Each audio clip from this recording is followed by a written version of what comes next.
Sur la corne d'Afrique, à l'est du Soudan et au nord du Kenya, se trouve l'Éthiopie, un des plus vieux États d'Afrique. Ce pays mérite bien sa réputation de pays des origines.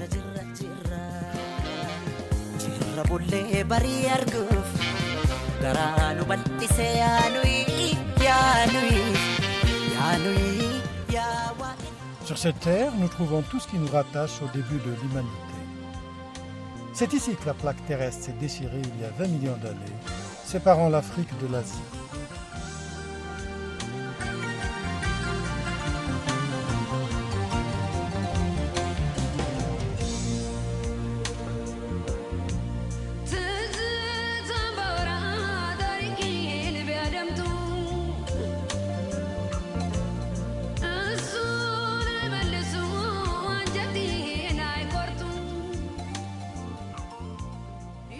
Des restes de Lucie, notre ancêtre, ont été retrouvés dans la Rift Valley éthiopienne en 1974. Le squelette est vieux de plusieurs millions d'années. L'Éthiopie fut un grand royaume fondé par Ménélik Ier et selon la tradition, il est le fils du roi Salomon et de la reine de Saba. Il fut l'ancêtre du dernier empereur Haïlé Sélassié, mort en 1975. Celui-ci était le gardien de la terre promise des Rastafari venus de Jamaïque. L'emblématique chanteur et guitariste reggae Bob Marley était le porte-drapeau du mouvement Rasta. Attiré par un voyage plein d'histoires et de légendes, je pars à la découverte de lieux insolites.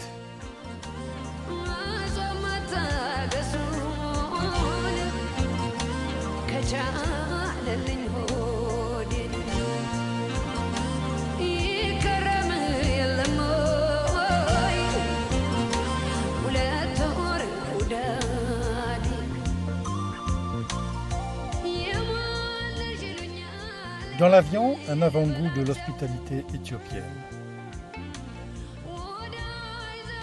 Ethiopian Airlines est la plus grande compagnie aérienne d'Afrique. Elle existe depuis 1946 et ne cesse de se moderniser.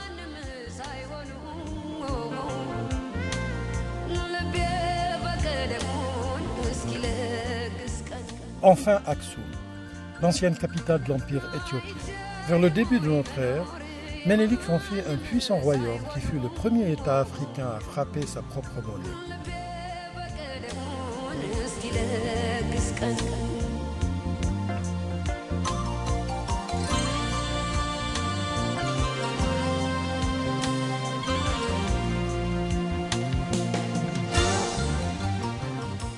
Les grands obélisques y figurent parmi les plus grands monolithes jamais façonnés par l'homme.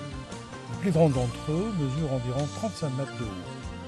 Ils sont classés patrimoine de l'humanité par l'UNESCO.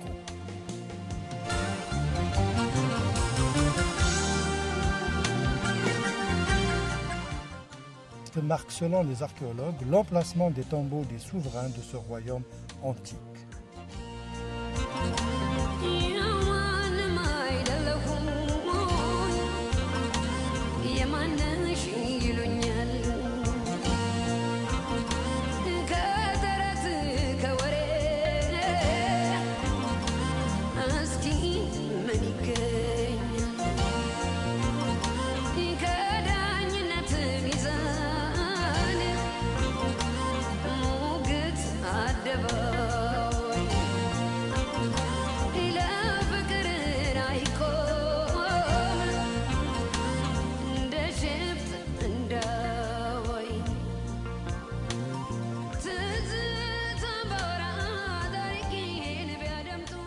C'était un important centre commercial qui exportait l'ivoire dans tout le monde entier.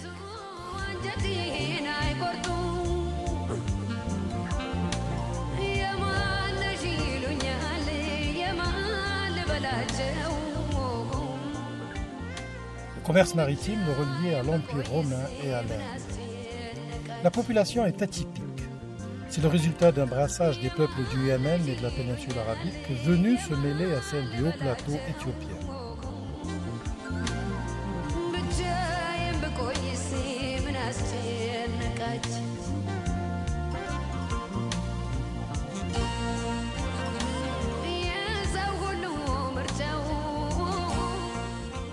Addis Abeba, l'actuelle capitale du pays, est le nom donné par l'impératrice Taitu, qui veut dire fleur nouvelle en amharique.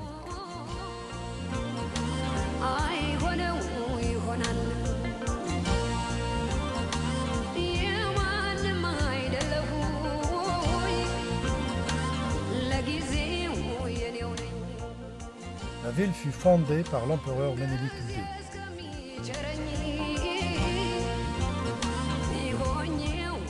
Le café est originaire de l'Éthiopie. Il est devenu le symbole de l'hospitalité. Moderne ou traditionnelle, l'offrande de ce précieux breuvage est cérémoniale.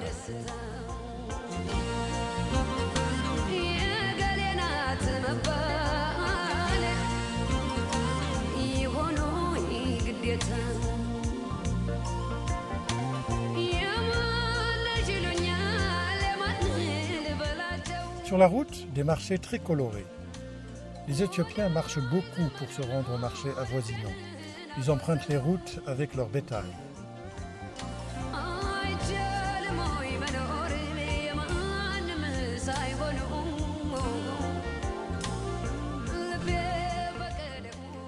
Nagesh est le lieu saint où sont enterrés les premiers réfugiés musulmans proches du prophète, persécutés par les Qurayshis de la Mecque. Une mosquée fut érigée au 7e siècle en leur honneur. Notre visite coïncide avec sa restauration.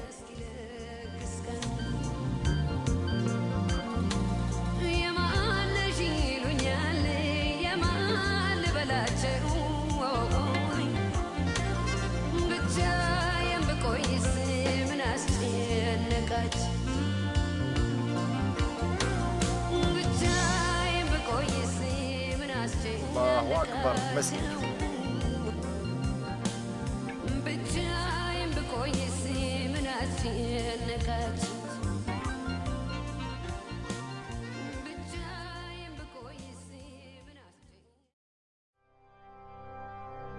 Le paysage change. Au loin, une fumée. Ce n'est pas un incendie. C'est le volcan Artel, qui veut dire en langage afari la montagne qui fume. Nous sommes à 100 mètres sous le niveau de la mer.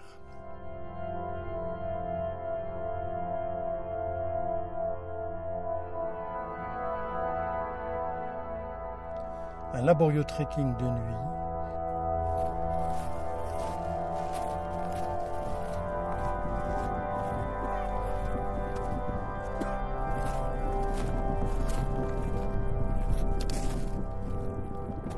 Et au bout de nos peines, pour arriver à destination, une expérience époustouflante.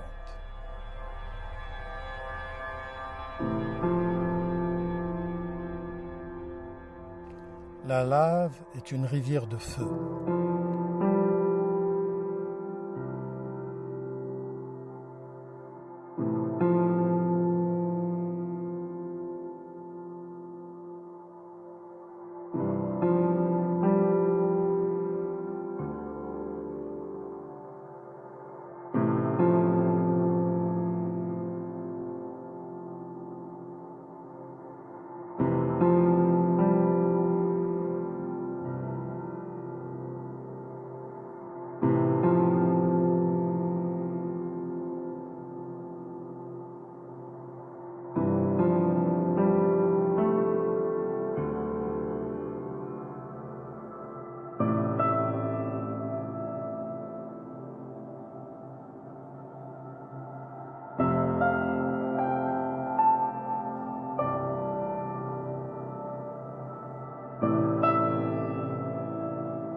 Le site est unique au monde.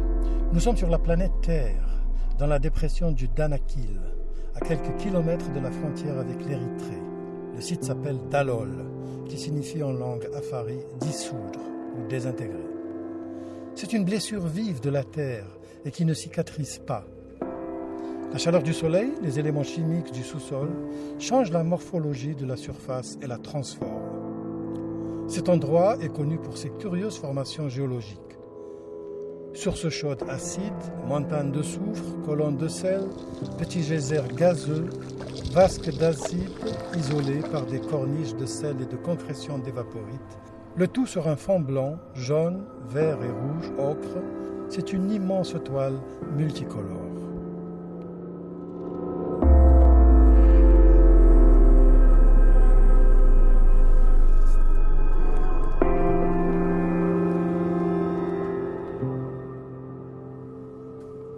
Tôt le matin, les animaux de bas se préparent à une expédition bien singulière.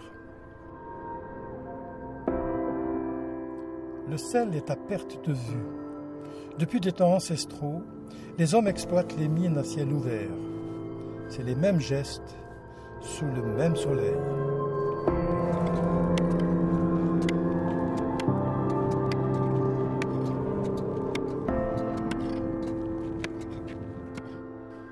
Les bêtes attendent patiemment leur chargement.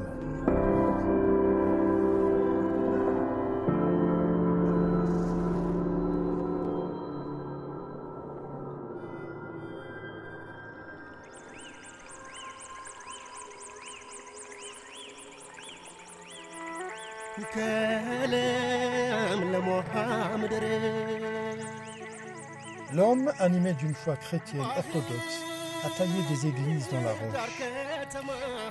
Il faut grimper jusqu'à 3000 mètres d'altitude pour les visiter. Elles sont toutes reliées par des tranchées et des tunnels souterrains. Construites de haut en bas, entre le Xe et le XIVe siècle, elles sont le symbole de la spiritualité et de l'humilité.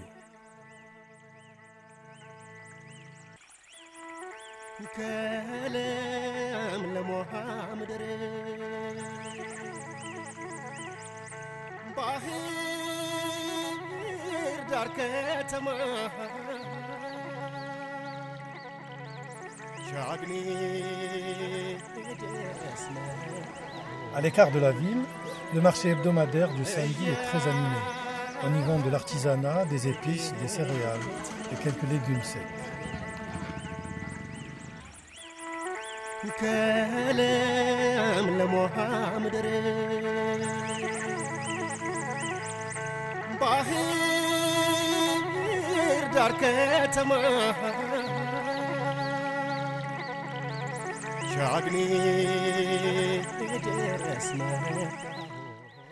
Au mois de janvier, des maisons vides accueillent les milliers de chrétiens coptes venus accomplir leur pèlerinage.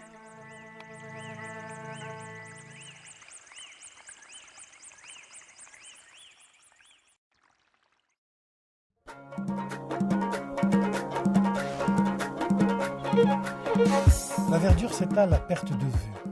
C'est le règne de la végétation.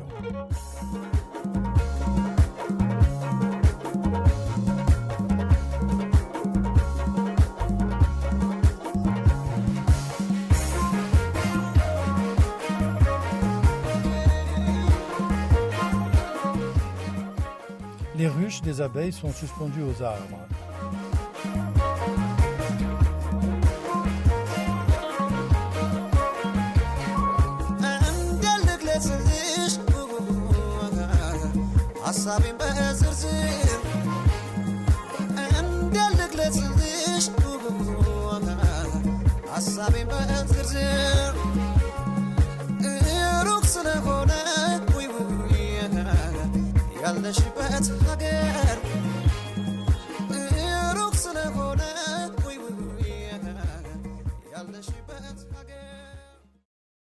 Le lac Chama exhibe sa beauté au coucher du soleil et sa faune sauvage.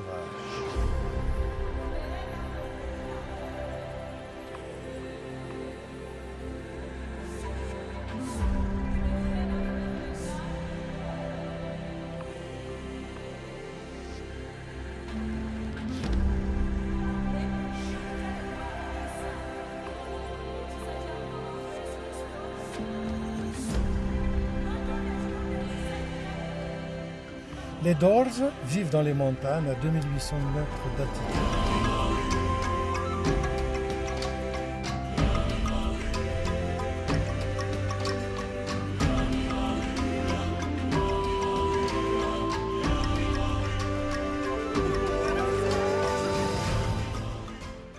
C'est un peuple très spécial qui cultive le faux bananier, dont il tire la fibre qu'il mélange au coton pour faire des tissus de parement, et la pulpe qu'ils font fermenter pour en faire une pâte à crêpes appelée kocho.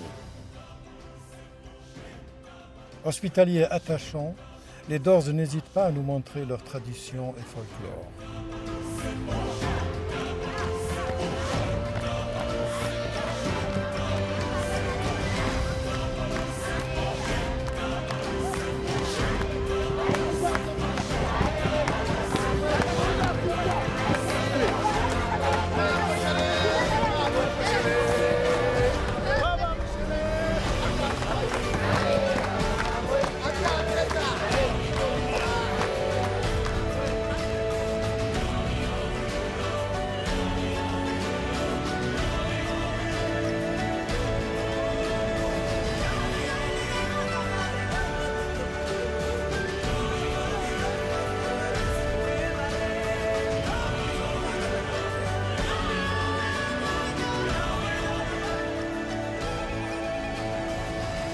Des routes, des gués, des pistes traversent des paysages au relief accidenté.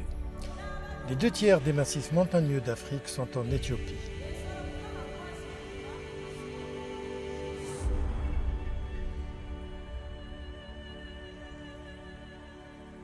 En prenant la route de la vallée du fleuve Omo, à 800 km au sud d'Addis Abeba, les populations vivent aux abords des berges. Fidèles aux traditions de leurs ancêtres, ils nous apprennent comment s'adapter aux rigueurs de leur milieu et vivre en parfaite harmonie avec la nature.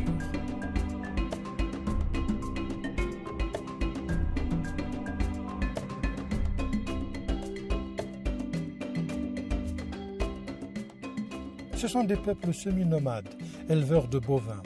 Le bétail occupe une place très importante dans leur vie. Il fait partie de leur culture, à l'image de tout le pays à vocation agricole.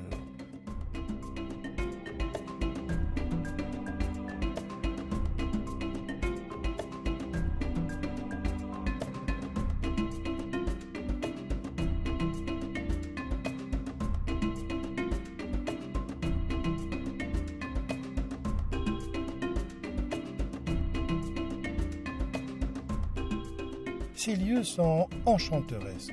Chaque jour qui passe est une nouvelle page d'un récit de voyage hors du temps.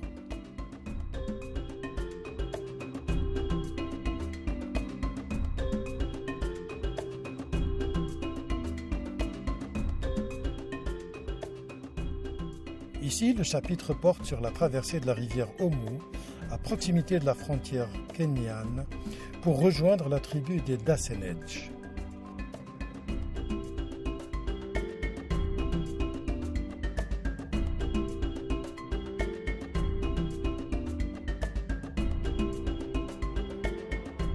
Leur mode de vie est le même depuis des siècles.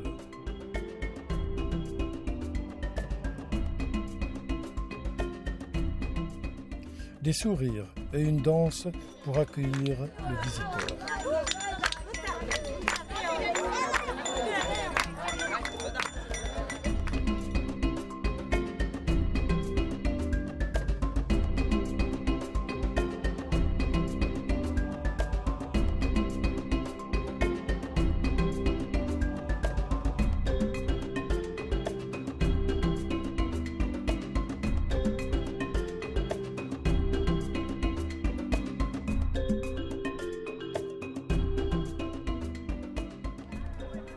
Une danse d'aigle nous souhaite la bienvenue. Ici, l'hospitalité est une deuxième nature. Ville sainte de l'islam, Harar, à l'est de l'Éthiopie, se distingue par son héritage culturel. C'est une ville de couleurs, de chants et de danses traditionnelles.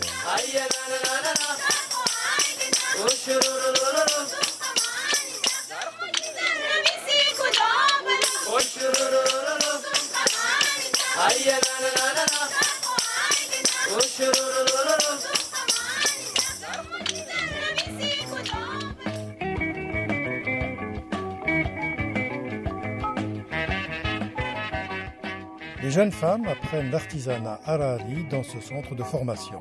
C'est un moyen de faire perdurer la tradition. C'est là que le poète français Arthur Rimbaud a vécu ses dernières années.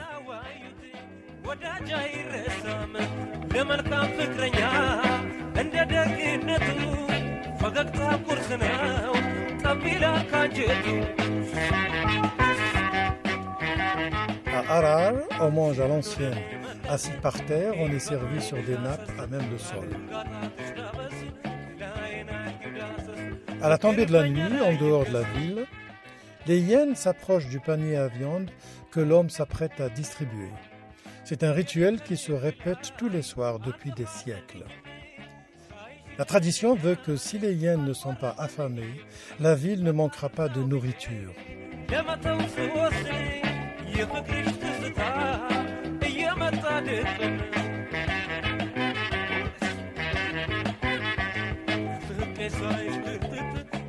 Harar est classé patrimoine de l'humanité par l'UNESCO pour son influence unique à la fois musulmane et africaine.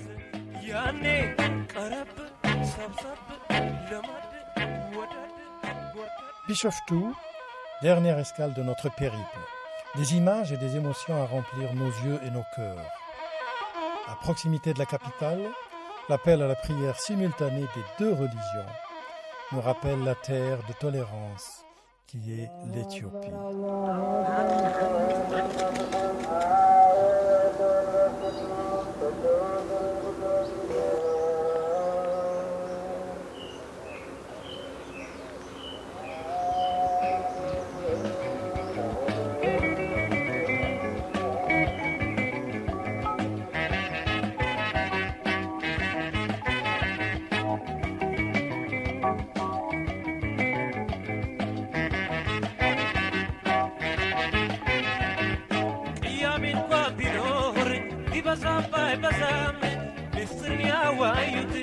ወዳጅ አይረሳም ለመልካም ፍቅረኛ